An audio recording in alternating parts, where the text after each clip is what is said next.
All right, good evening, everybody. Why don't we get started tonight?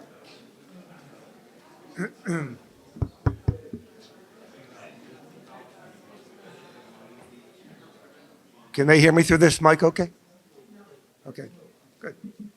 All right, well, welcome, everybody. My name is Rick Leaf. I'm the chairman of the Master Plan Implementation Committee. We're also known as the MPIC, so you'll probably see that referenced a number of times tonight. And I want to thank you very much for all coming out to this community forum. We really appreciate your attendance, and we're going to be looking to get some comments and input from you about what we're trying to do here tonight as far as this project goes. Lori Connors, our town planning director, is running this project with the help of consultants from the Beta Group, and we also have a focus group of town residents and a couple of business owners in town that are working on this project together. What we're going to do tonight is we're going to present to you a preliminary design for some streetscape improvements on Blake Street and down Blake Street on Pierce, heading down Pierce towards the corner of Pierce and Hudson, where the Memorial Park, municipal parking lot is. Discuss that with you tonight, answer any questions you may have about it, solicit your feedback and input, and then when this session is done, we'll go back and keep working on the design, factoring in what we hear tonight from this session. And then we'll schedule another one of these community forums a little bit further down the road and review with you again kind of a more final plan for the project and get any other feedback or comments kind of thing. So that's kind of what we're going to try and accomplish tonight. This is the first of at least 2 community meetings we're going to hold about this project. So I just want to explain why we're doing this. The town completed in 2020 a new master plan. And in the completion of that plan, we held a number of community meetings like this for both residents and business owners. And we used those meetings to solicit what people wanted the town to look like in the future, what they liked about the town, what they thought can be improved, and if they had their say, what they wanted the town to focus on going forward. And that became the basis of the recommendations of the master plan. And it covered lots of different areas, but by far, the area that got the most interest and we got the most feedback on was improving our downtown. People wanted it to become more attractive. They wanted the walkability to be improved. They wanted the parking to be improved. They wanted the ability to attract new kinds of businesses into the downtown, especially smaller shops and retail and restaurants and pubs and things like that. So those, more than anything else, that was one of the major takeaways that came out of the development of the master plan that we're working under now. And the MPIC was then put in place to sort of continually look at the plan and to report back to the town and the town staff and the select board as to how we stood on the plan and what we were doing. And when the MPIC first started meeting, it became apparent, based on the feedback, that we needed to work towards an improved downtown. And to that extent, working with Lori and another consulting firm, we developed and completed a downtown revitalization plan. That plan was completed last year.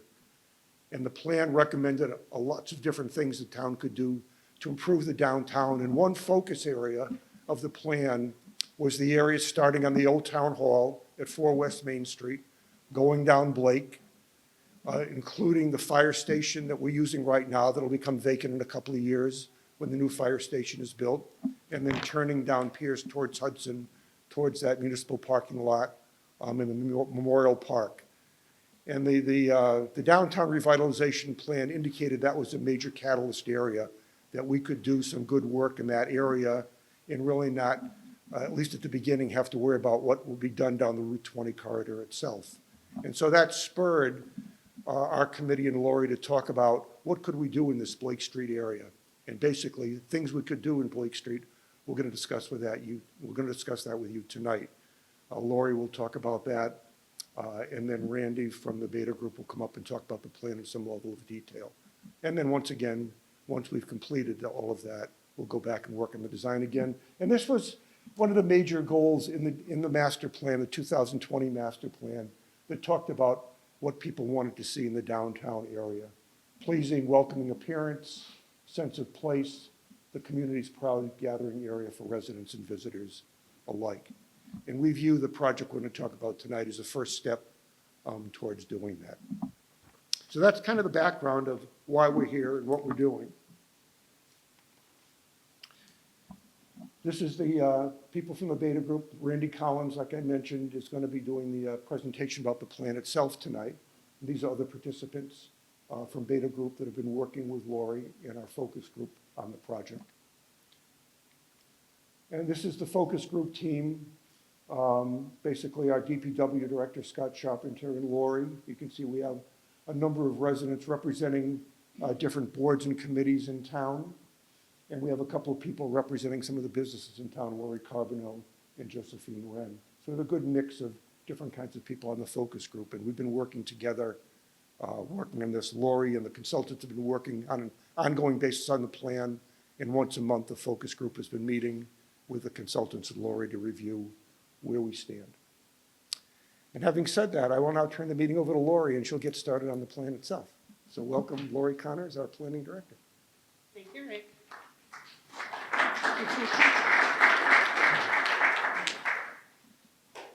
All right, so the project proposes physical improvements to the public realm as well as 2 privately owned parking lots.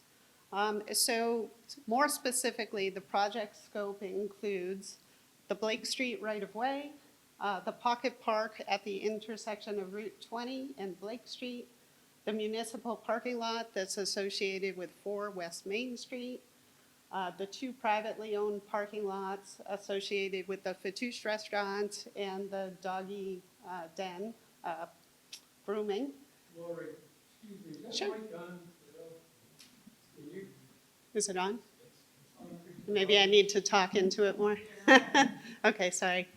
As well as a portion of the Blake Street the Pierce Street right-of-way that extends from the intersection with Blake Street to Hudson Street, the War Memorial Park, as well as the municipal parking lot associated with that park.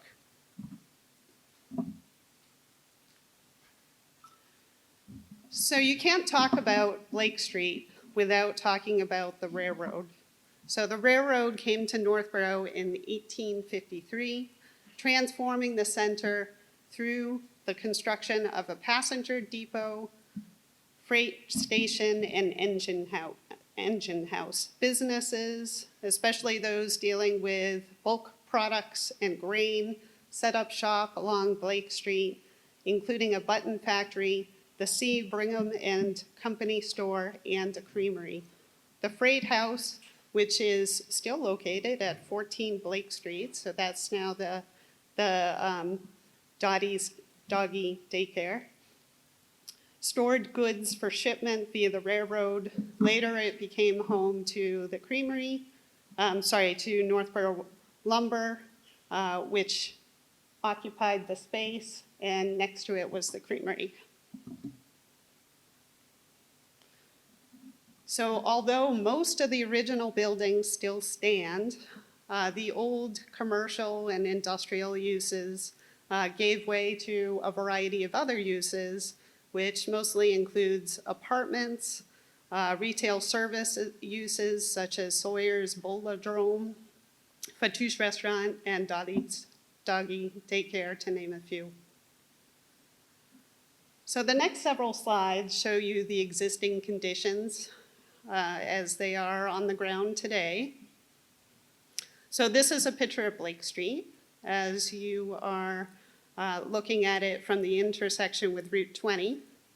So the paved road width varies quite a bit along this stretch.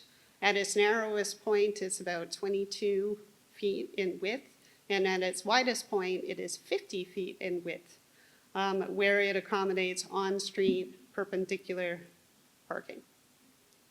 So the Pocket Park at the corner of Blake and Route 20 contains the beloved Christmas tree, which was planted in commemoration of a soldier who lost his life during the Vietnam War. It's also home to the Lions Club Electronic Message Center, a flagpole, seating wall, and landscaped area. The park was no doubt beautiful in its heyday. However, it's looking a little tired today. The seating and the walkway are falling apart. There are large patches of dirt that have been, where the grass has been worn away, and certainly the time is right for a makeover. So here are some images of the municipal parking lot next door. So most people think that this was owned by the 4 West Main. However, it has always been municipal parking. So the pavement is cracked and heaved in places, likely due to the lack of drainage. The dumpster and donation boxes don't present the best look. These are some images of the private parking lots on the east side of Lake Street. So the egress to the Fatouche restaurant parking lot is excessively wide. I actually measured it. It's 150 feet wide. The buildings are surrounded by a sea of pavement that is unlined, without definition, and has no drainage facilities. So what this means is that people park in a haphazard manner and really isn't used efficiently.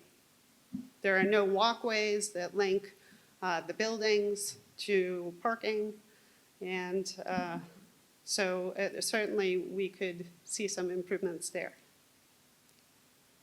And the reason why we are including these parking lots is because we had approached the property owner to see if they would be interested in joining forces in this project, and they were. And as you will see later, they are interested in making their own improvements. So that's really exciting. Their improvements would complement what the town is interested in doing. So along the short extent of Blake Street, there are 3 different sidewalk curb configurations. Alongside 4 West Main Street, there's a 6-foot wide concrete sidewalk with 6-inch granite curb. After that, the sidewalk narrows to 5 feet, and there really is very little demarcation between the street itself and the sidewalk because there is no berm. Then there is an asphalt sidewalk separated from the roadway by a grass strip and a berm in front of 31 Blake Street. So consistency in the sidewalk types and physically separating pedestrians from the traveled way is preferred for aesthetic, safety, and drainage reasons. Another thing, of course, if you don't have any curb, then people may be interested in parking on the sidewalk itself. So obviously that's not ideal. So although there is a sidewalk on Pierce Street, when you look left at the intersection with Blake, there is no sidewalk at all if you look right, which is unfortunate because, of course, we mentioned there's a municipal parking lot in War Memorial Park. We would really like to encourage people who live in the neighborhoods to walk downtown. So we think that adding a sidewalk where there is that gap might encourage that to happen. So just a summary of the problem areas that I identified. Once again, the Pocket Park is in need of upgrade. There's inconsistent road widths and sidewalk types. There's a lack of curbing and berm along a portion of Blake Street. There's a lack of sidewalk connection to the War Memorial Park on Pierce. Lack of crosswalks except at the intersection with Route 20. Lack of drainage facilities throughout the project area. Broken and cracked pavement, too much pavement. Inefficient parking lot layout due to the lack of striping, unsightly dumpsters and used clothing boxes within the municipal parking lot, inadequate lighting, and there's a lack of wayfinding signage. So when we started out with this project, we had identified certain project goals that we were hoping to accomplish. So this is when we issued the RFP looking for consulting services. So these goals were, we wanted to attract private investment, businesses to fill our empty storefronts, customers, and visitors. We wanted to raise awareness of the location of the public parking, as well as increase the number of public parking spaces. We wanted to enhance public safety through improved lighting, sidewalks, crosswalks, and bike facilities. We wanted to engender community pride in our downtown and specifically this area. We wanted to use low-impact design features to address a number of priorities, including deal with our heat island impacts. And we wanted to eliminate puddling and extend the life of the paved surfaces through adding drainage infrastructure. So now's the fun part, the design. So I'm going to turn it over to Randy.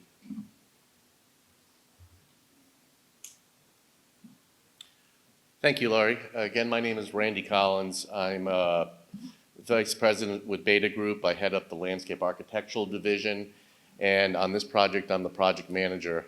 You saw the project team that was listed before with Ken, Scott, and Darshan, who are here with me tonight, as well as a number of other folks back at the office that are assisting. It's a project team that's made up of landscape architects, transportation engineer, traffic engineers, so that we're looking at this in a very holistic way. So Laurie did a good job of giving you an overview of the issues that we're trying to deal with and the goals, what is sort of the guidelines of what we're trying to accomplish with this project. And what I'd like to do is walk through the plan with you. I'm going to be using both this plan view, but primarily I'm going to be using some renderings that we've prepared to be able to give you a real three-dimensional sense of what the improvements will look like. For purposes of looking at this, Route 20 is on your left side, Pierce Street on your right side.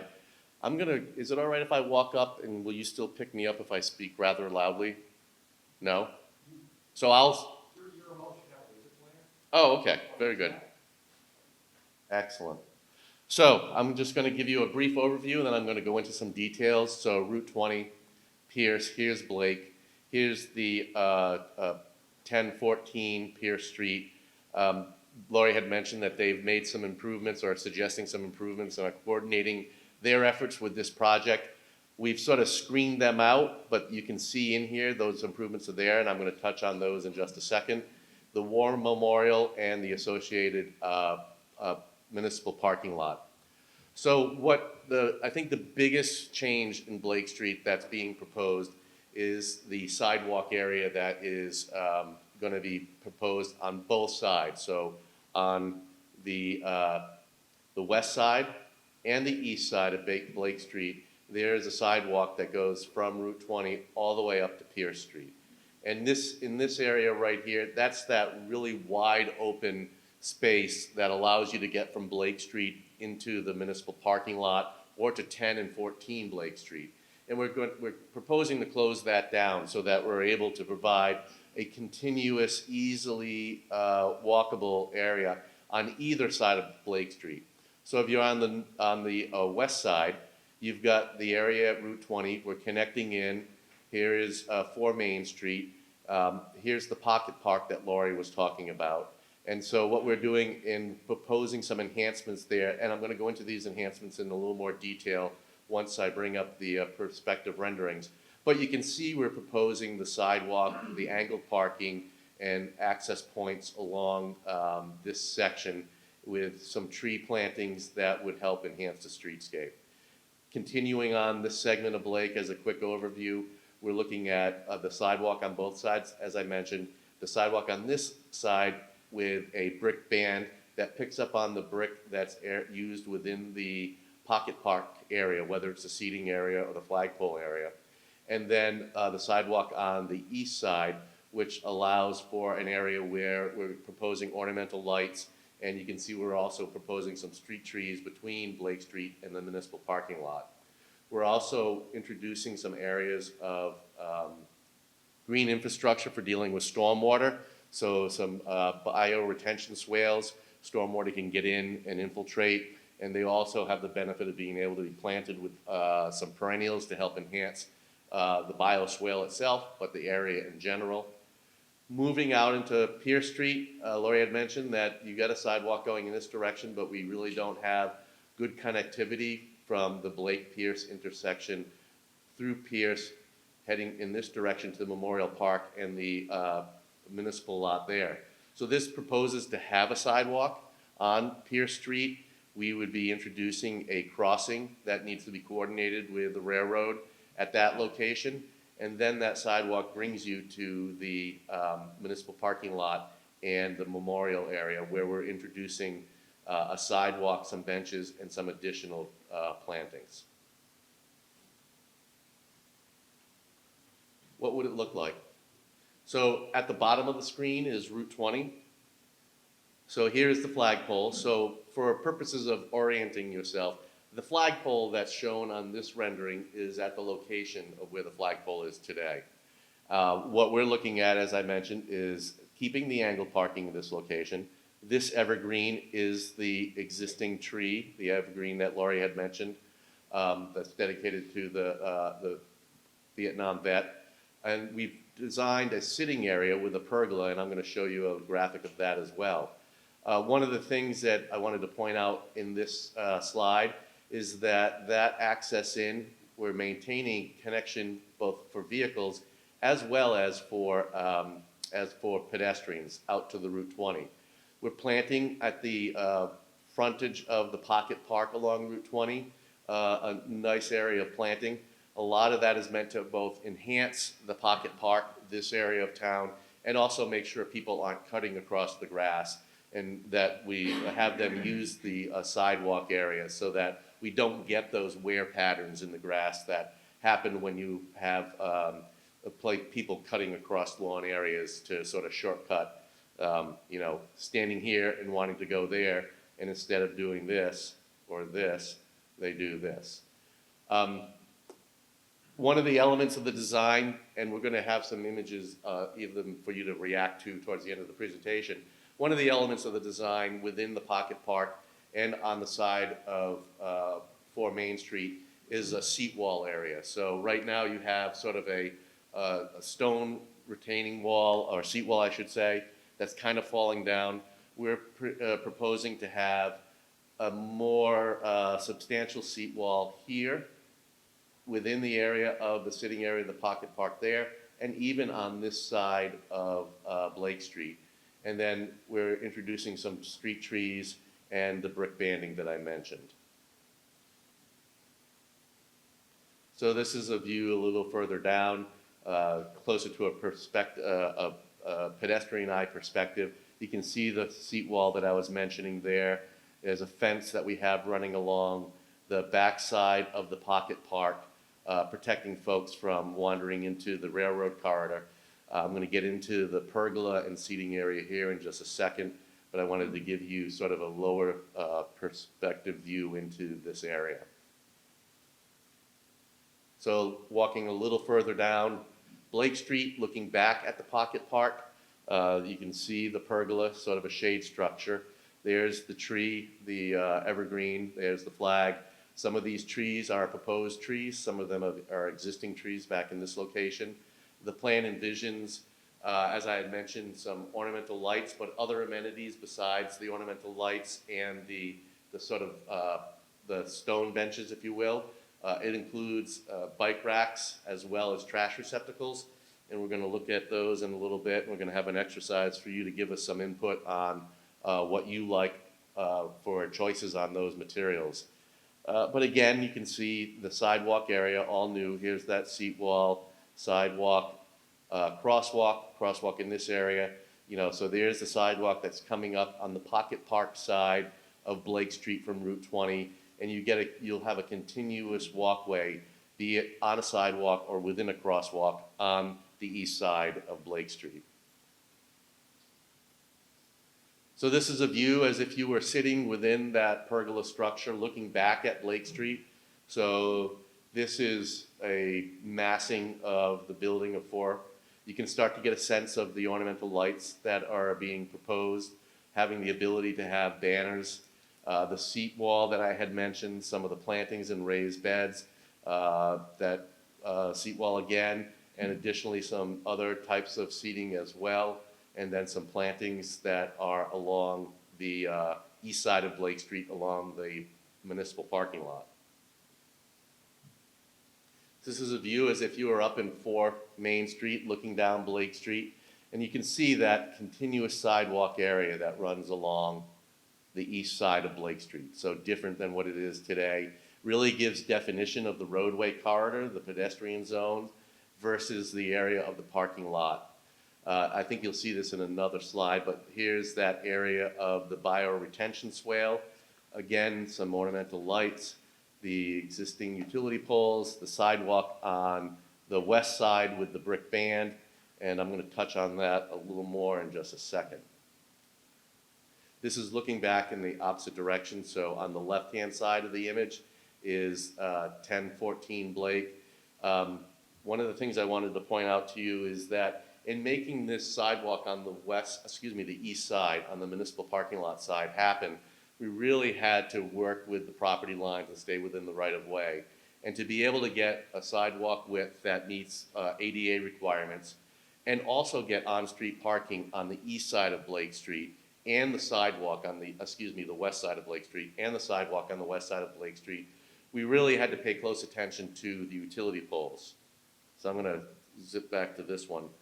So this utility pole nicely ends up within the sidewalk area still, but the 2 utility poles moving towards Pierce Street would end up being within the street area. I'm breaking your equipment. I think I fixed it though.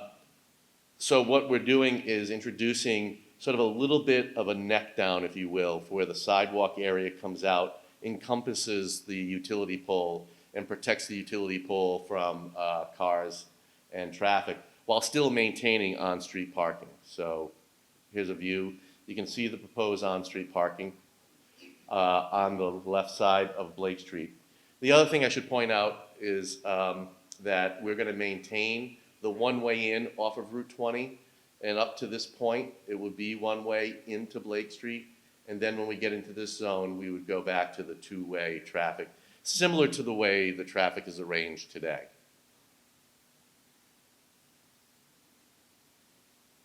Any questions at this point? I'm going to take you first.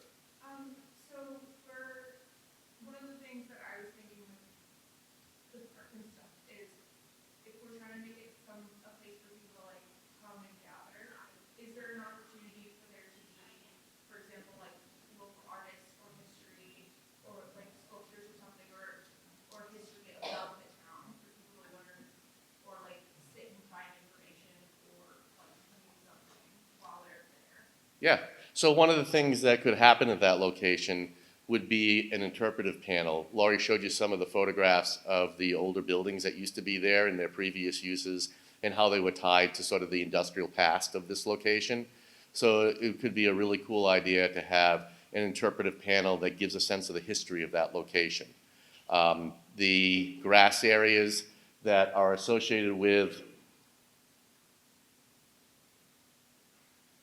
sort of around the Pocket Park would be a great opportunity to have maybe small little pop-ups for artists or that type of thing. You know, the area within the pergola could also house some, so for instance, in where this seat wall is, you know, instead of a seat wall, maybe there is a couple of interpretive panels that give a sense of the history and culture of that part of town. I've been instructed that I need to. Oh, give I'm you a sorry, I should have microphone given you that instruction. so that folks can hear you at home. So the pergola is very nice, and I'm sitting here looking at it and saying, would I want to sit under a pergola in a parking lot? I just don't see it as a place to hang out. People hang out there now.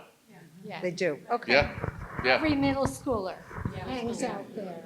Okay. On half days. Okay. There you go. Hundreds of them. Okay, there you go.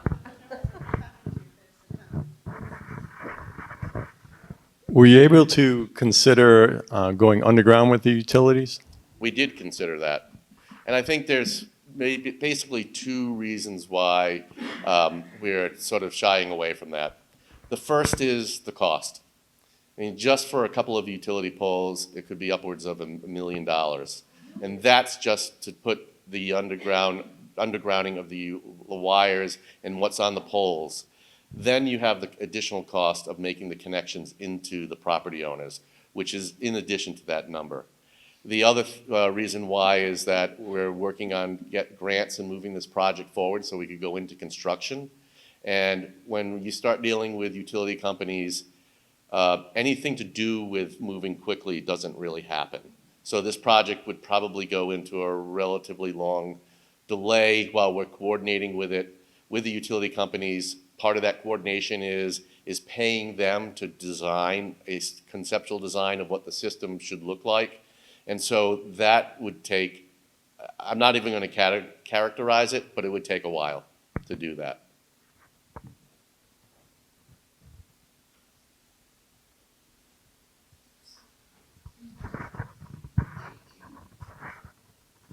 Just a couple of comments about making the seating area attractive. Those all look like 20-minute seats. I mean, the sitting wall or the backless ones. In other words, not a place you want to sit there real long if you're paying attention to how hard it is. So I have three questions. One is there a reason there aren't seats with backs proposed? Is it possible to ensure that a decent amount of the seating actually has shade for much of the day? Because even through town where there's seating, there's not a lot of shaded seating. And then third, have you considered putting some stone chessboards in there?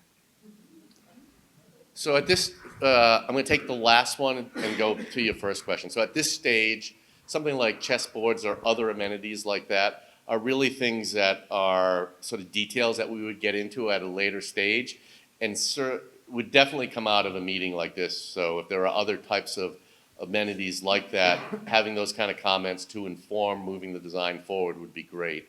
As far as the seating goes, there's a delicate balancing act between comfort and being sort of bulletproof to vandalism. And so what ends up happening is you do lose a little bit of comfort when you design seats and seating systems that are meant to be used on a regular basis in a public space. I'm going to touch a little bit more on seats. I'm going to talk about that a little bit more at the second part of this part of the presentation. It's an excellent point. It's something that we have to consider very carefully all the time. Sometimes communities would rather have seats that don't promote somebody staying for a long, long time. So it's a balancing act. As far as shade goes, right now there's a couple of existing trees between both the existing and proposed pocket park and seating area and the railroad that give shade. But one of the things that we were very much aware of was that comment about having shade. So even in the shoulder seasons, if you will, early spring, late fall, leaves are off the trees. And so the idea of having a structure that gave shade was sort of the genesis of the pergola. The other part of that was also trying to give a nod towards history and the old train depot that used to be at that location. And so it gives us an opportunity as we go into final design of tying together that interpretation and providing a structure there that helps give a sense of scale of what may have been there. Hi there. This is a great layout. I like the way it looks. Unfortunately, where the railroad tracks are, there's a different level of ground, which comes up high, and there's trees and such. Are you going to be able to go on the other side of that railroad tracks, clear that out, and put the trees that are shown there are very big, but I'm not sure how you're going to get over there. Do you need to get easements from the people who own that land, or what will you do behind that? So this is the edge of the project area, and here's the railroad tracks that you're discussing. So the project area is really confined within the town-owned property and coordinating with the two private properties here. So areas within the tracks, we will be coordinating with the railroad because we have to, given the proximity of the proposed project. And as I've mentioned, the crossing of the railroad right here. But any changes to within the track area and the private property on the opposite side are not part of the project.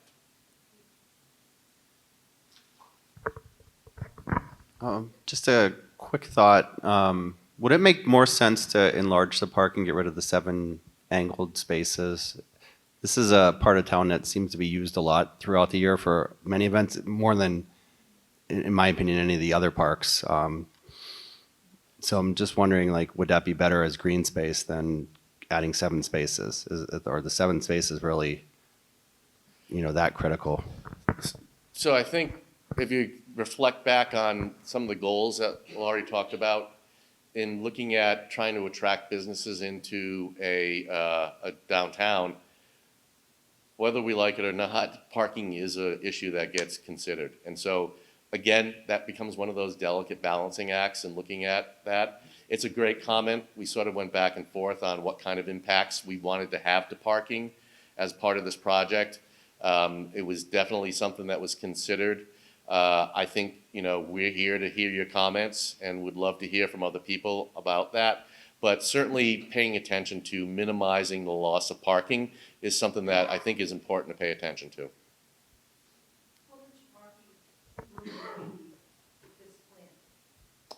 So right now, the lot has 45 spaces, the town lot, and this would end up having 47 spaces.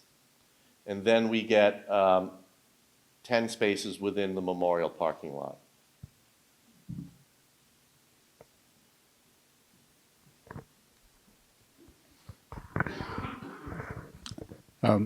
Randy, I'm interested, how much did you consider traffic pattern in your scope? You may be talking about it later, but when I look at the plan view, it brings up something that I've thought a lot about.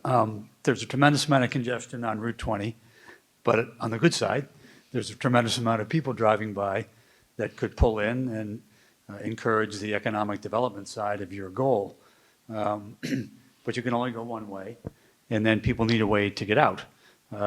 So it seems like it needs signage to direct them, and I don't know if you've considered or are going to propose to other entities in town how we might do something with the other side streets to encourage traffic to go one way or the other, or signage to direct them, because I feel like, it's kind of a choke point.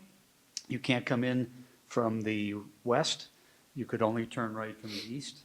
And you can't come straight in from Route 135 that goes north and south, essentially, because you can't turn that way and go into Blake, which is unfortunate that they couldn't be straightened out. But I've often dreamed about how could you blow some of that up and make it easier to make that accessible. So yes, we did consider some ranges of options. But I will say, in looking at the intersections here, in the signalized intersection here, the only one-way in here with a sort of right turn, only not really allowing that. I mean, really, when you start thinking about any changes that you'd make, even at that small part of the intersection, entrance into Blake Street, it would have a significant amount of trickle-down impacts along the rest of the corridor and all the intersections. And so while we did consider it briefly, it was a thought that was, again, looking at the Blake Street project, making it a priority and trying to make something happen, as opposed to expanding a project that becomes a huge study that has a much longer duration that really made us want to focus on, Blake Street itself. Now, the other thing that we looked at was making Blake Street one way as part of this as well. And a lot of that was driven on what the circulation would be like if we did make that one way, and how would that impact access into the parking lots, what that might do to the parking count, as well as what that might end up, how that might impact other aspects of the mix between the parking and the travel way. And so at the end of the day, after sort of looking at that, we decided that keeping a two-way made the most sense, to give the maximum amount of flexibility to not only the municipal parking lot, but the parking over here at the folks of 10 and 14 Blake. So just following on real quick, I wondered if you'd given thought to the fact that, again, people traveling westbound on 20, let's say the development is done, you're trying to draw more people into stopping in Northborough, spending time, spending money, et cetera. Your entrance to Blake is in between the two lights, really, crossing the railroad track. And if you do turn in, and it's clear, that's fine, but you also have a crosswalk right at the entrance to there. And I wondered if you thought about how do you keep pedestrian traffic safe? And if a pedestrian's in the crosswalk, that car can't turn, it backs up the traffic behind it.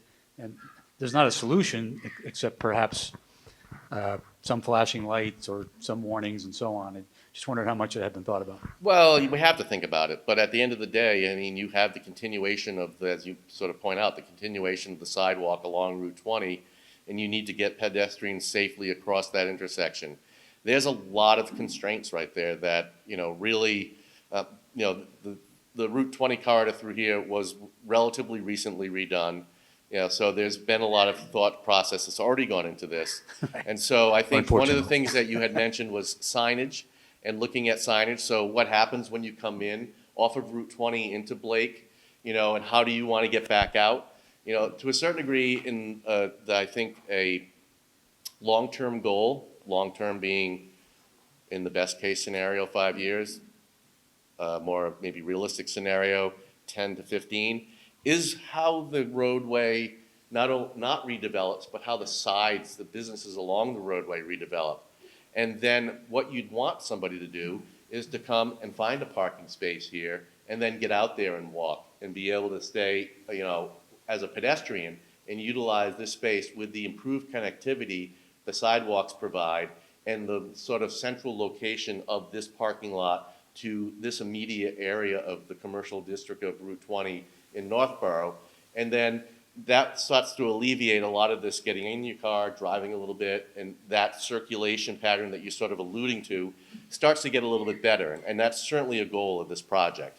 But signage, helping people understand. So a lot of the people that travel this corridor are coming through Northborough from other locations. We want to entice them to come in, park, and get out and visit the stores.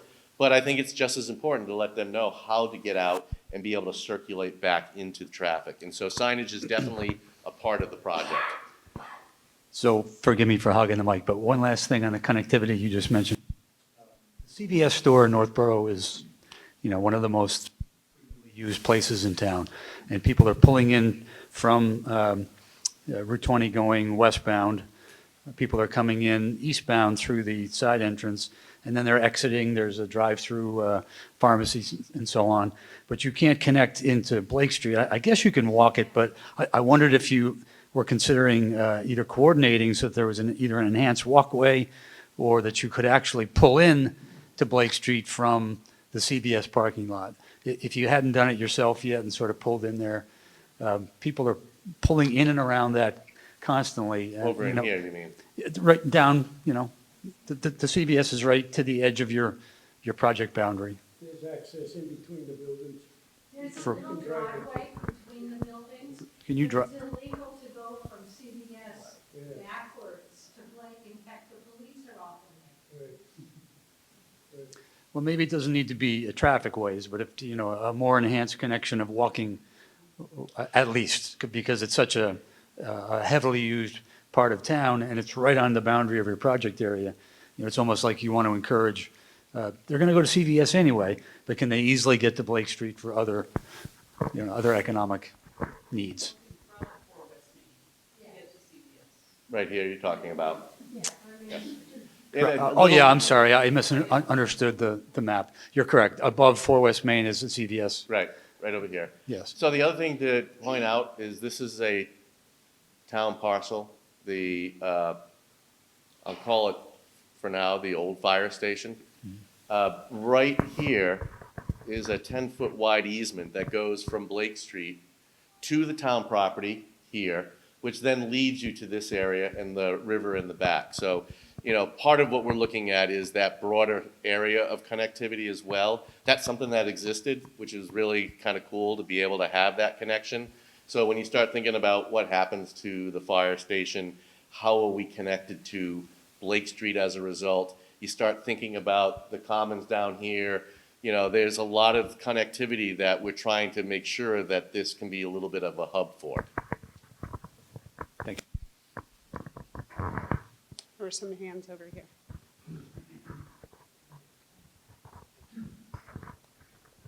So considering the complications of having Blake Street come in from Route 20, what would be the reason that we cannot block that off so you cannot access Blake Street from Route 20 and all access has to come off Pierce Street? What would be the problem with doing that? Well, I think you'd find that the amount of traffic that you have along Route 20, and yeah, Ken's going to give a little bit of an answer on that as well. I mean, you'd lose that connection. So one of the things, even though it's something that only the westbound folks can have, you know, you have sort of a number of different ways to get to Blake Street right now. If you miss this, you can go this way, as you're sort of suggesting, circulate through this way, or you can take a right here or a left and circulate in that way. So there's like a certain little population that's driving by Route 20 that may miss that and just go, forget it. Ken, that's my non-traffic engineering explanation. No, Randy, you did a really good job. So yeah, two main reasons. One is the minute you shut off that access to Blake Street, traffic's going to go somewhere.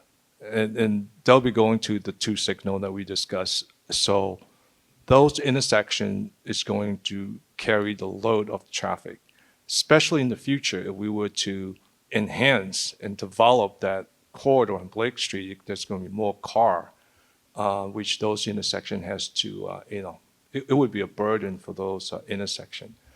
Second has to do with, in the future, the goal is to really revitalize that area. You want more people to come, right? So the minute you limit that access, you're making it harder for people to get to those businesses. Other questions? Would it be feasible to relocate the memorial to the town common to free up some additional parking along Pierce Street? They're going to be erecting another Civil War memorial at the town common in the coming year. And recently they decided to relocate another memorial at the corner of Pleasant and Church over to the new fire station. So this might be a good time to reconfigure our memorials so they are compact, closer together, and to get more attention. Something to consider. I will say, and I don't know much about the memorial that's there now, but usually when municipalities build a memorial, there's a lot of thought that goes into the location. There's a lot of thought about the design of that. And so that would have to be taken into account. And maybe I'm not saying maybe there wasn't thought that went into it, but maybe it wasn't important, but there could be a reason why it's there, I guess is the point. So that would have to be taken into account. Anybody else? I've got another section. This is the continuation of audience participation. Sorry, someone had spoken about the angled parking.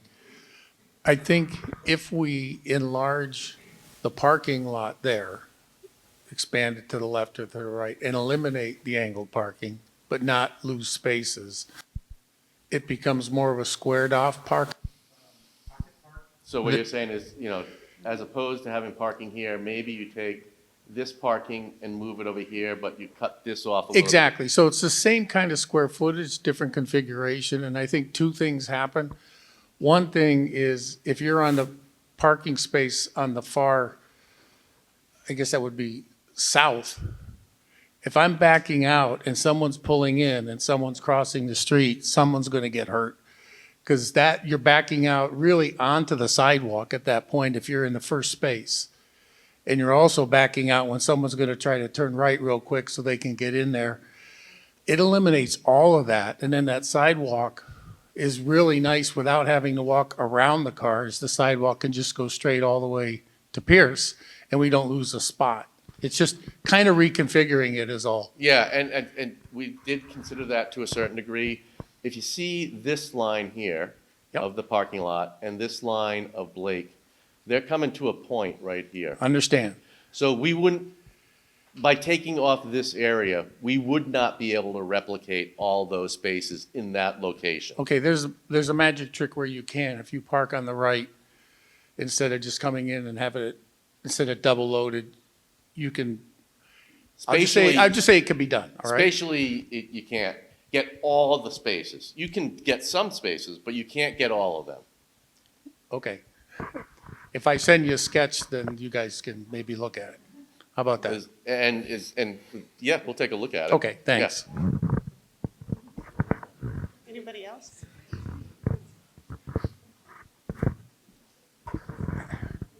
I think the plan looks great. I love the ideas. The question I have is, I've sat in on some of the previous meetings we've had about the redevelopment of the entire town and the strategy for the future.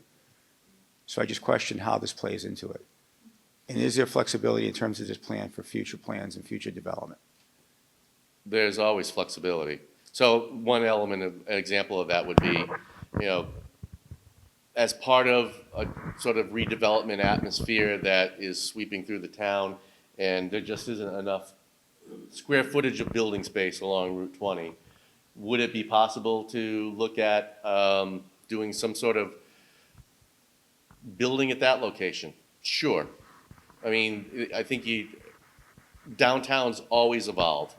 And so what we're talking about right now, trying to build a sort of sense of increased momentum of development and redevelopment, if that's super successful and people want to come in, and because the market really is good and, businesses come in, they do a market analysis oftentimes before they do. If this area becomes such a draw, then you're going to have the problem, or maybe not the problem, the issue of having to deal with how can you best accommodate that. And there are solutions that you may have to consider, like maybe, looking at some underused properties and, parking there. So I think in a very general sense, just thinking about downtowns, they ebb and flow and they evolve. So, we're not building a 5-story building here and spending $100 million that really gives you pause on whether you want to reevaluate that use. I think when it looks at the parking and what we're trying to accomplish, so Lori laid out some of the goals as it relates to what we're trying to do, and sort of that's been the guiding principle. That's been, what was the word that you used? The sideboards that we were given to guide our design. And so those goals and the issues that Lori laid out came out of the study that was done, the master plan that was done, and the other elements. So there's been a lot of vetting of what best to do in this area and what we're trying to accomplish. And so we're really picking up from that point and moving forward just this small part of the overall downtown. You got to get the microphone. I don't need a microphone. You do. No, it's okay. All right, they can hear me. If there's, Andy has, huh?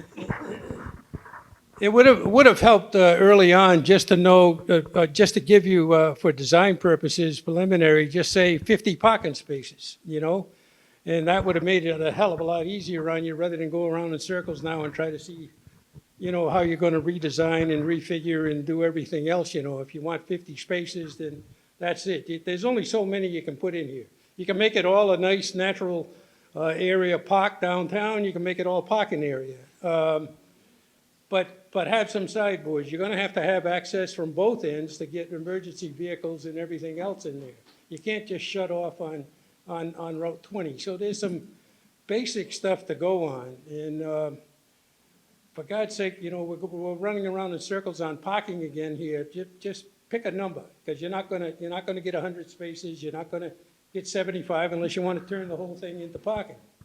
So if you're gonna have businesses on one side, on the side that it is now, and down in one area there at the end towards Pierce, then say 50 parking lots or whatever. Maybe you can refigure based on that. You're up to So 40 our starting you're up- point you're up to was- 47? What do you- Well, and then there's the parking on Blake Street, that would be the on-street parking on Blake, that would be in addition to it. So our starting point was, how many spaces exist out there today? And look at that and say, how can we make all the enhancements to pedestrian connectivity, dealing with stormwater, improving the look and feel of it? Where can, we have to sort of look at balancing that. Is there something that we can do? What do our codes call for? Well, kind of. These are the municipal lots. I'm not going to say you don't deal with codes, but, it's sort of, what's the best practice of enhancing it and maintaining as many parking spaces as we can? Finding that balancing point. And we think we came pretty close. I think you've done a good job. I mean, I like the outline. I just don't want to get caught up on talking about parking spaces. In a downtown area, if you're not talking about parking spaces, you're heading down a path that could end up bad. Yeah. So, anyway, if there aren't any other questions, we got one more phase of the presentation. How is drainage being addressed besides the green space? So there is drainage out there right now. There are some inlets out there right now. So we're going to be picking up the drainage, and I'll need to actually back up. So there's an existing drainage system that's out there right now. What we're going to be doing is making that drainage system work better by diverting some of the drainage into some of the bioretention areas here. Upgrading the drainage system within the footprint of the project area so that it's a new drainage system to help better convey the water that gets into it to where it's going. So what we're trying to do is also, by adding some of the green spaces and making those areas that can be part of the drainage system, all of that together is meant to provide an improvement to the overall drainage within that project area.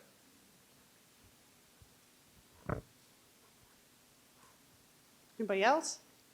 Okay. So there are a number of elements that we talked about, lights, benches, fencing, the pergola. These are all, as you think about the project in its entirety, the roadway, the parking, the sidewalks, the trees, the plantings, they're all going to give a certain feel and character to the project area, and it will have some sort of spillover effect to the rest of the downtown.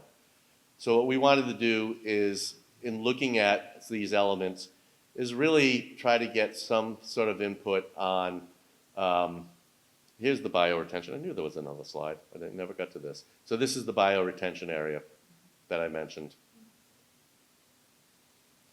Is to start thinking about some of the details.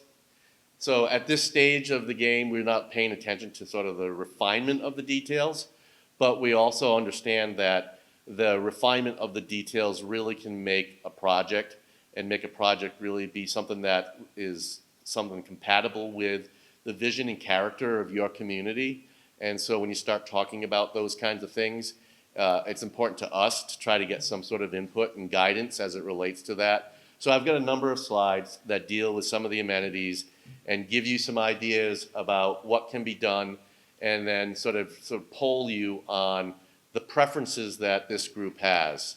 With that said, it's not a poll of we're deciding tonight what it is. It's sort of giving us guidance on what kinds of things are preferred. So what I'd like to do is go through each of these. I'm going to talk a little bit about them and then sort of a show of hands on what the group prefers. And I'm going to ask you to hold your hands up a little bit, because if there seems to be something less than an overwhelming majority, somebody's going to have to count to see which is actually preferred. All right, so I mentioned there are two seating characteristics within the project. Sort of a typical bench, which is at the bottom slide. The other one is the seat wall that I had mentioned that could be on both sides of Blake Street, the 4 Main Street side, as well as the Pocket Park. And what I like about that idea is that it kind of pulls those areas together. And as you're coming in off of Route 20, it gives sort of a unified feel of a pedestrian zone at that location, which is a way of transmitting the idea to the car that they're entering a space that's very pedestrian oriented. So we think that having that kind of language of a seat wall on either side of the street is a real important gateway kind of character that sets the tone for the rest of the roadway. The seat wall on the left is a granite wall, and basically the top, the seating part, is sort of wooden slats that are attached to it. So that's one character. The middle one is, as it says, a brick seat wall with a bluestone cap. So you get a different character than the other seat wall. And then the one on the far right is just a straight granite seat wall. So I could give you 7, 8, 9, 10 of these, but I just utilizing this to get a feel for what this group sort of has a preference towards. So the first one, the seat wall with the wood on the left, top left, how many people like that concept? So if you used a hardwood that's sort of, there are some hardwoods that you can use that will last 20, 30, 40 years. You could use a Trex, or you could use like a black locust is a material. Like sometimes you'll see decks are made out of a tropical hardwood, and those things last for 20, 30 years. So there's another tree that's more of a native tree, that is the black locust, that you could do that and it would last a long time. Did you get a count? Okay. How about the brick with bluestone cap? The middle one. This guy. All right. And finally, the granite seat wall on the far right.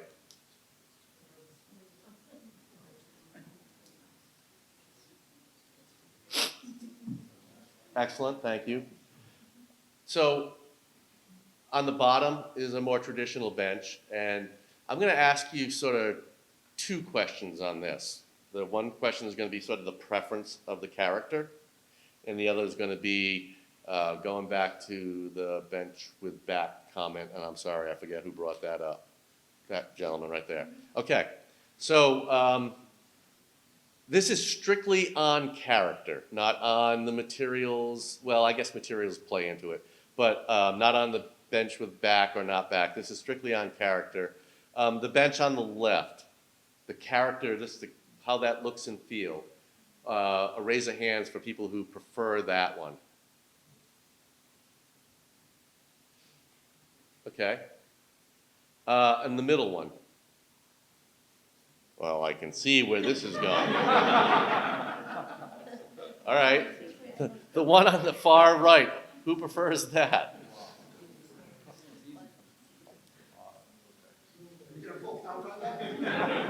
I said in the beginning, if it's not an overwhelming, we're going to have to do a count. But that one, I think we got the message. All right, so I do want to ask about the question, bench with back, bench without back. So bench without back. No, let me just stop and say, for the most part, a lot of benches can be made either way. The bench on the left is probably a little more difficult to make without a back, but I can tell you that you can get the one in the middle with a back, and you can get the one on the far right without a back. So just generally speaking, the idea is bench without back. Show of hands.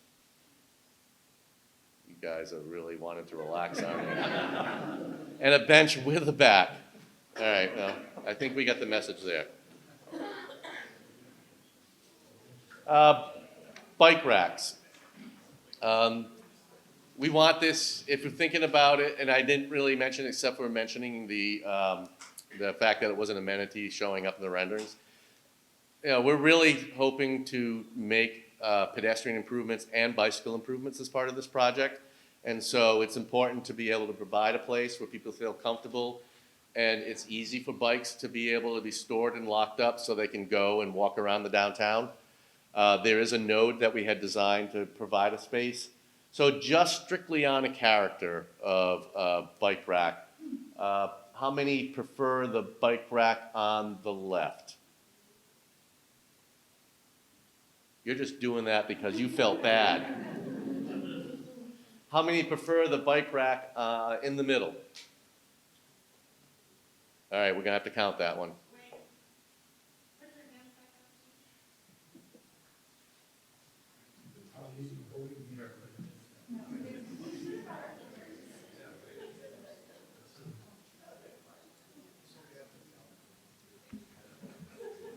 And how many people prefer the one on the right?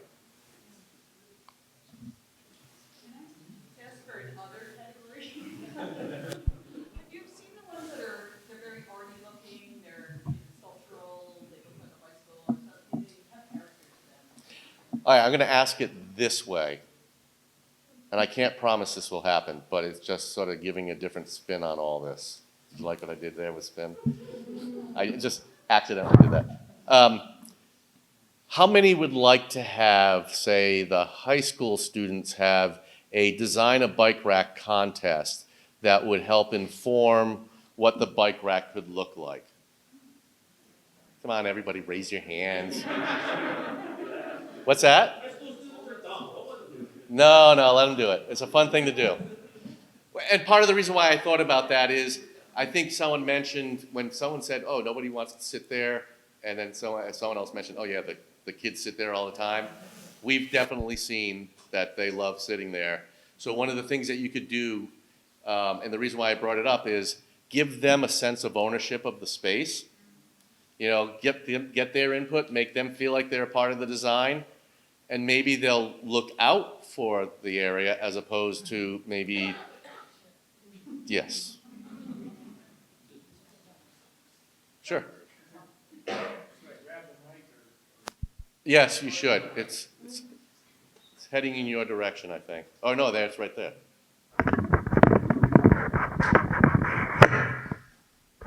So I guess it's really difficult for me to pick anything without what I would call a big idea or a concept.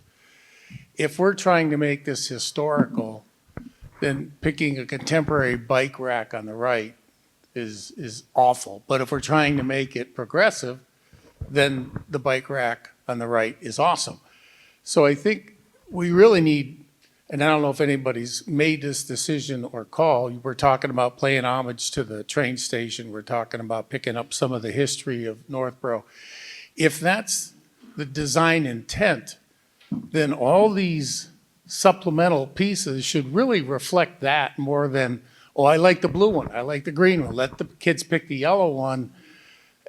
So that it just ties together, because if we have a master plan and Blake is going to be historical and Pierce is going to be contemporary and Church is going to be Victorian, it's really kind of all messed up. So I think when we pick this, and I look at that decision with the garbage cans, is it historical? Well, then you can't pick the one on the right. You know, but do you like the one on the right? Yeah, it's great. Well, then maybe we should make it all contemporary, but it's hard to pick anything without a real design direction for the concept of the whole development, and then what fits best with that. And I don't know if that's out of place.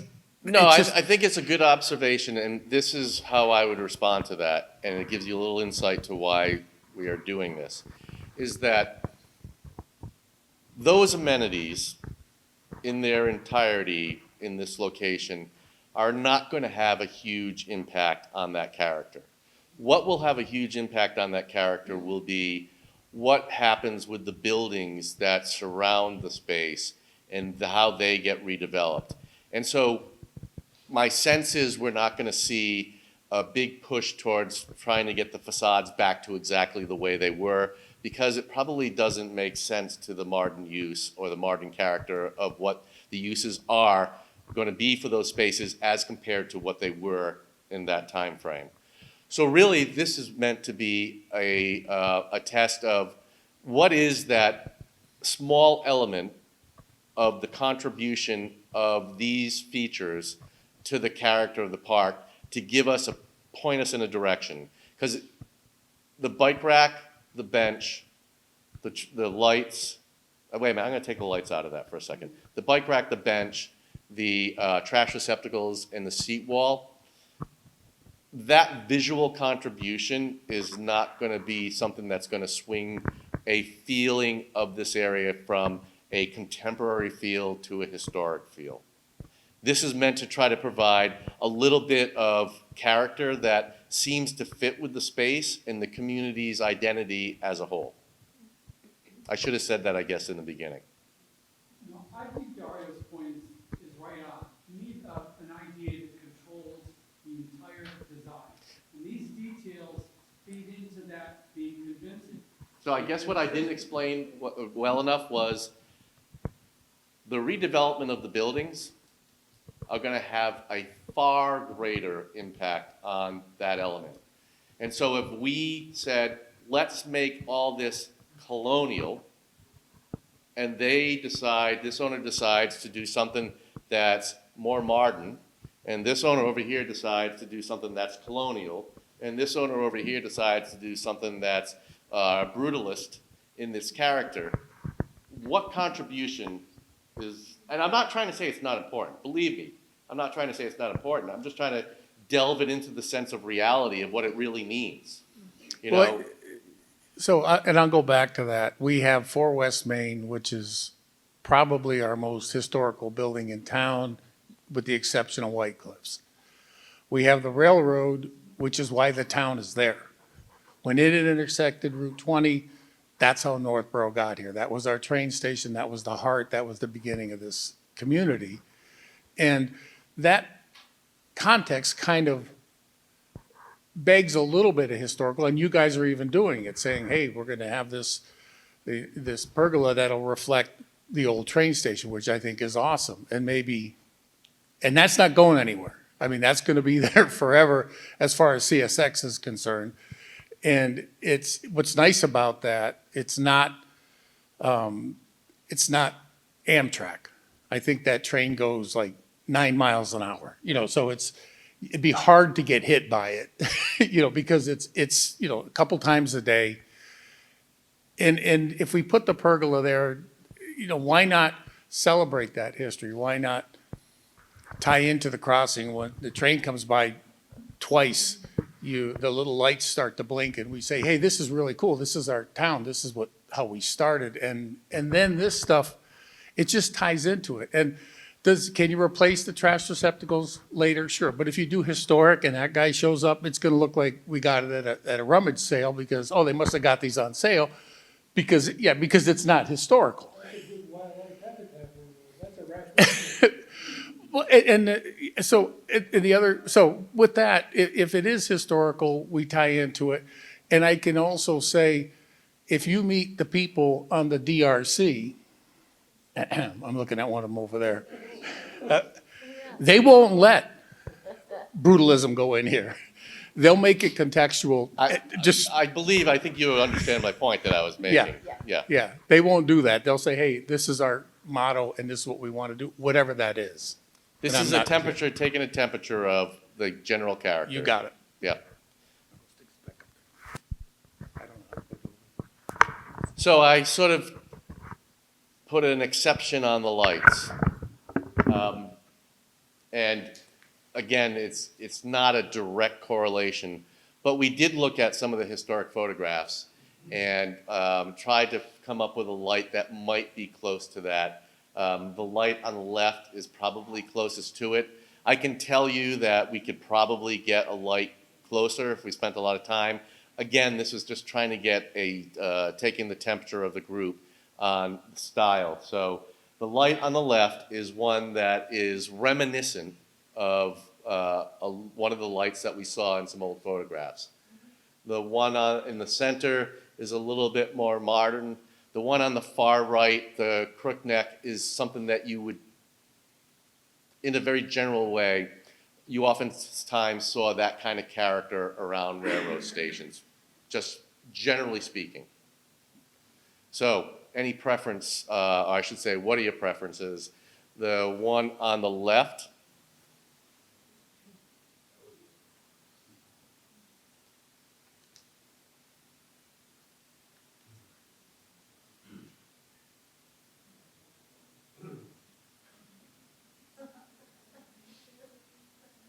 Okay, you can put your hands down. The one in the middle?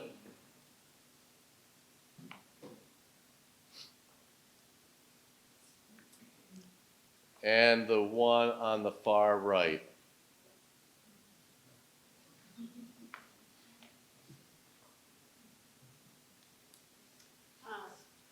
Didn't end up voting on the trash cans, I don't know if they want. Oh, that's true, we didn't. We'll go back, we'll vote on them. The fence, so let me just go back real quick and point out the fence.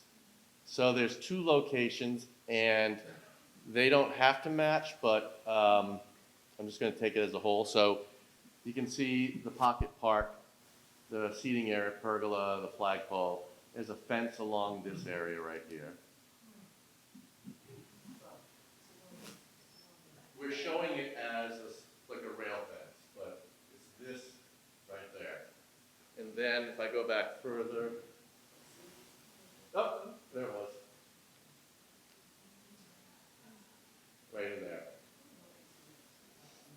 So is the fence, you make it look like there's a lot of room. There's really not a lot of room between the easement, the tracks, and Right. the park, right? Right. Just in that diagram, it looks like there's, quarter of a mile or something. It's like right ahead, the tracks go up.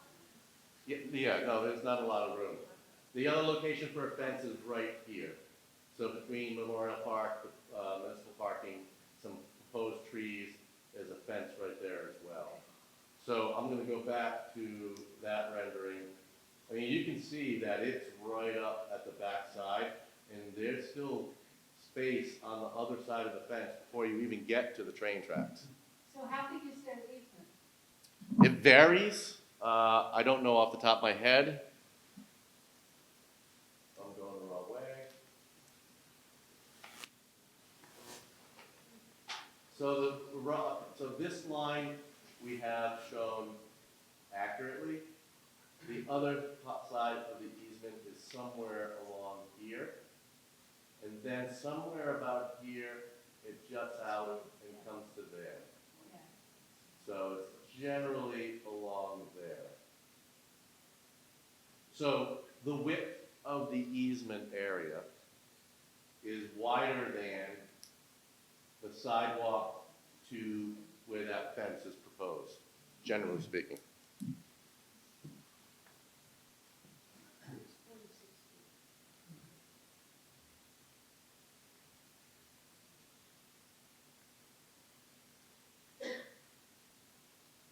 All right, I'm gonna make you pick on this one. Preference-wise, which one is preferred? One on the left? One in the middle?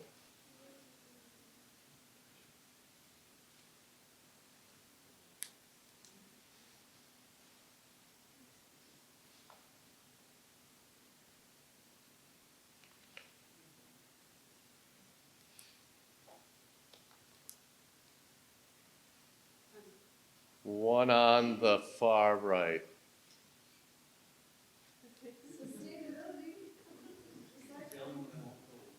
Well, it's not the nature of it, because we'd probably do a recycle, there'd probably be a pair, recycle and just trash. All right, the fence. What is preferred, the one on the left? Are you looking for maximum safety of pedestrians from crossing that track? We couldn't be doing that and not have the fence run the entire length. So it's really that ability to provide a visual, physical barrier that makes somebody who's within either the Memorial Park parking lot or the pocket park where the trellis area is, to give them pause and not just go straight across. Because these are places, these are nodes where you're expecting people who are not getting out of a car to go shopping to come and sort of sit or go to the memorial, look at the memorial, and be something other than somebody who's parking a car and moving on to another destination.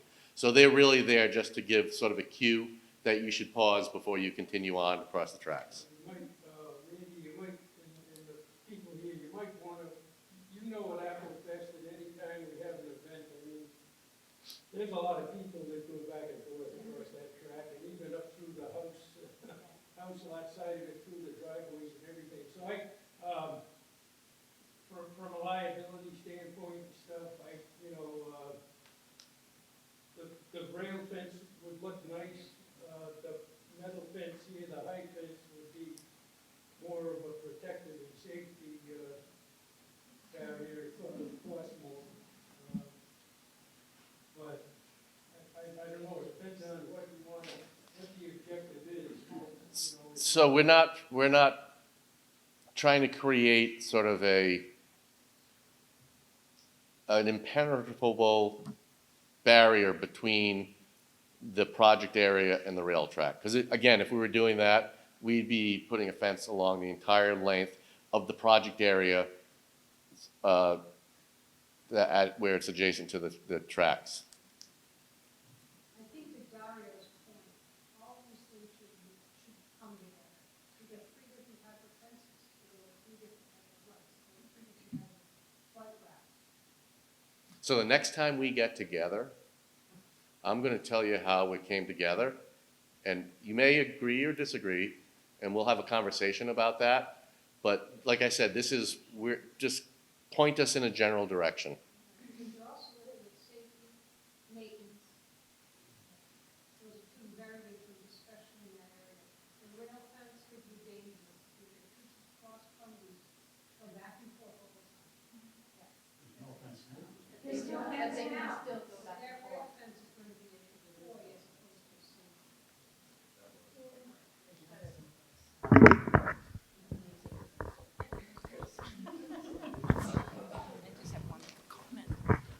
Why wouldn't we have consistency in town and have the same kind of fence, the same kind of benches, the same kind of trash cans as a town common? Then we kind of don't look like a patchwork quilt. It's a good point. And I love quilts.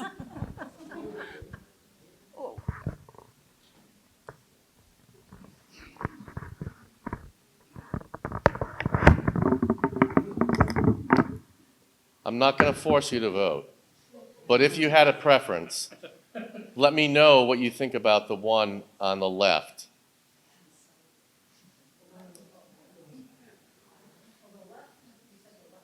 Left, yeah. I thought you got me scared for a second that I screwed up my left and right for a second.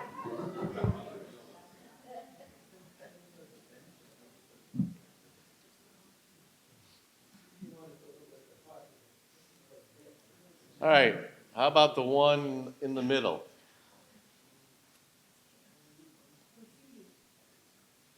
And the one on the right? All right, before I put up the next slide, the last slide, it's of the pergola. And so without doing a lot of design on what it could look like, because I had mentioned it was the idea of maybe just sort of mass-wise could give a sense of the depot. And then there's also the ability to look at maybe mass and some details. So this is really looking at sort of a how, let me put it up, how that might get done. So what I'm talking about is something that's very simple, something that's a little more ornate. It won't be ornate like that because it's not really looking like the depot, but a little more ornate. Or something that's maybe a little bit even more ornate and has some signage and has some other characteristics that really draws your attention to it. So I look at this being simple, sort of a backdrop item that if you had an interpretive panel that you can say, okay, this is about what it used to be, and it's a demarcation. This one is more of this is where it used to be, and we're trying to add in a couple of details to give it a character. So for instance, instead of this arch, it might have more of a gable end to it, if that's appropriate. I forget the character of the depot. And then this one is we're trying to really create a sense of space where the details are like this, but we'll put a sign on it that says the old depot type of thing. So that's sort of the context. I have a question before the vote.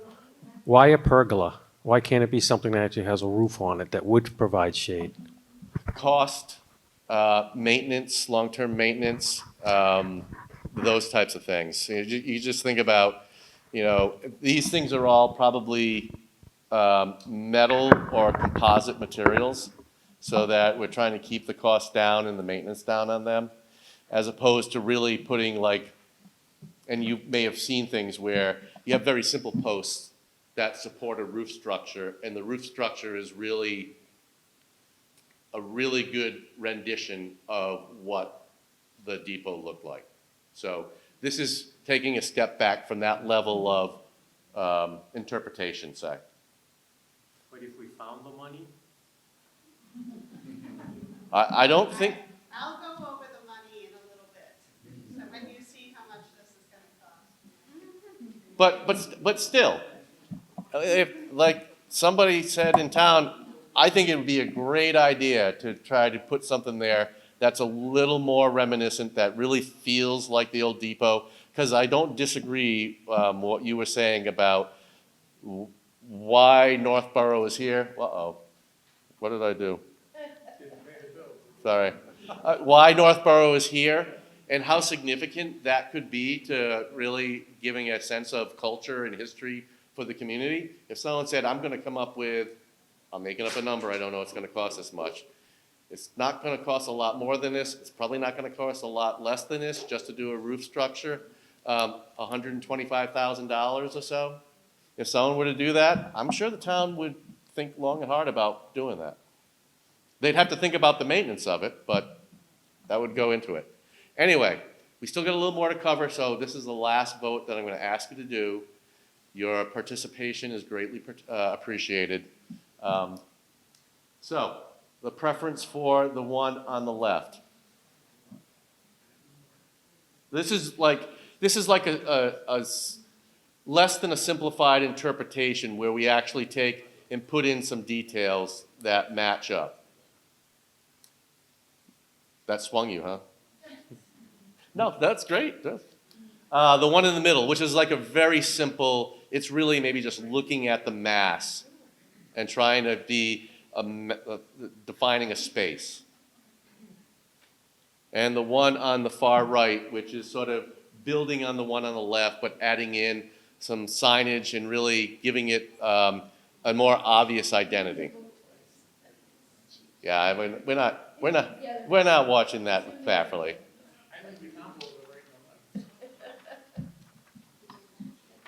I believe that's the end of my part of it. I appreciate all your input. It was really great. Thank you very much. And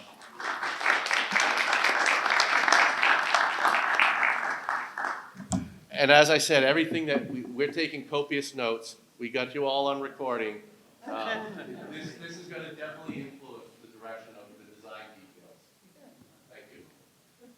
All right, as promised, money. So this is always the unpopular slide.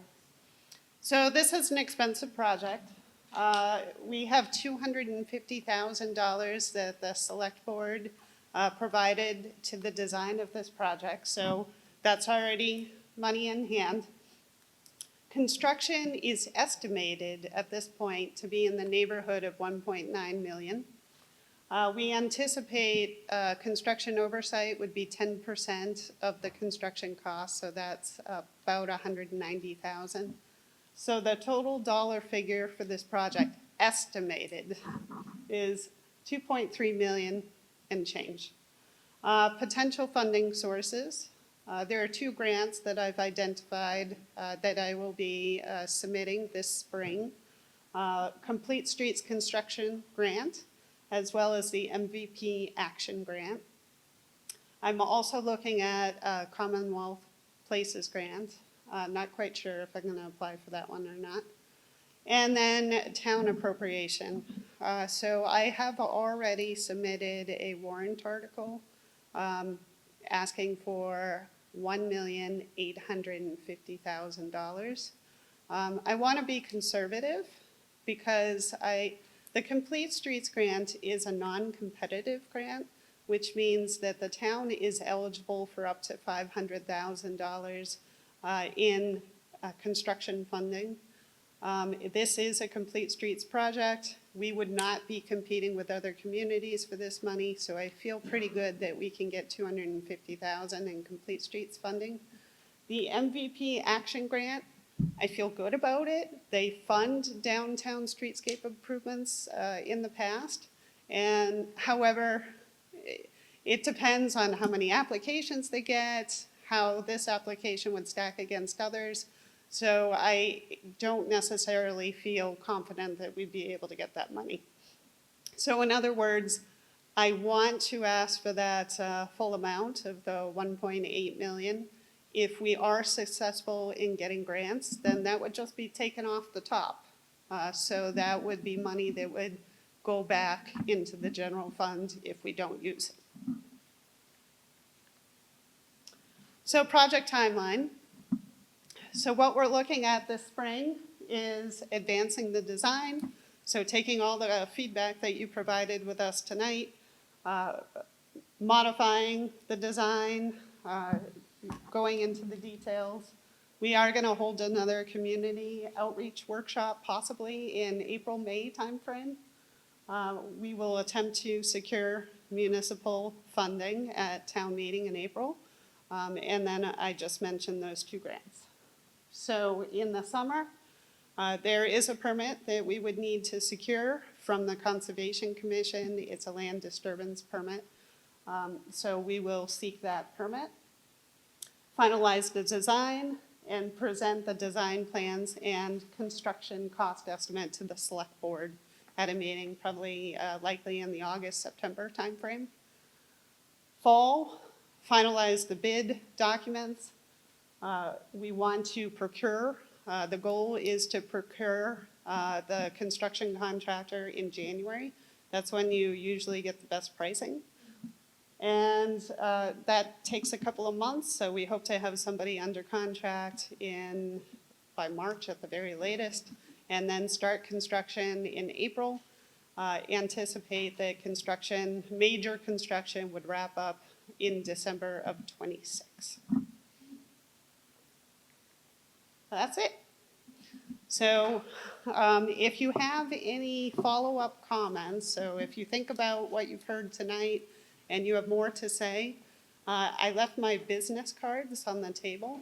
I'd be happy to get any. You could walk in and see me. You can send me an email, call me, whatever. Happy to get your feedback. And look forward, if you could sign in, so then we will notify everybody who's here tonight of the next workshop when that's going to take place. Is this available to view online? It will be. So there is a project web page. So if you go to the planning department page, you'll see that there is this project name. Click on that. We're going to be uploading all of the renderings that were shown tonight, the concept plan, the presentation slides. We'll be providing a link to the YouTube video.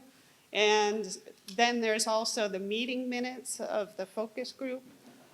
There's information about the beta group on there. So all sorts of great information. I hope that you folks feel that this is a worthwhile project. And if you do, make sure that you go to town meeting and make your voices heard for that very big capital ask. So I'm going to turn it over to Rick. Got a few more ending comments. Yeah, I just want to thank everybody again for coming tonight. This has really been helpful. There's more work to be done in this design, but we've got a lot of good information tonight to sort of incorporate into the process. Just to tie it back to the beginning, this all goes back to the master plan. It goes back to significant resident input to the master plan that showed a real interest in improving our downtown area. And this project would really be the first phase of making that start to happen. I think we feel that if we could make this happen and display that we're making some headway in this that would really generate further interest to let other things happen in the downtown area. So this is just a first step, but it's a really nice first step to go forward. As Lori mentioned, there's a lot of things that need to be done, and there's some town financing issues that need to be addressed. But hopefully this year at town meeting, there'll be significant interest to be able to go forward with this project. And I want to thank Lori and the Beta Group people for all the work they've done so far, and we really look forward to going with this. So thanks for coming, and we'll be seeing you again. Thank you.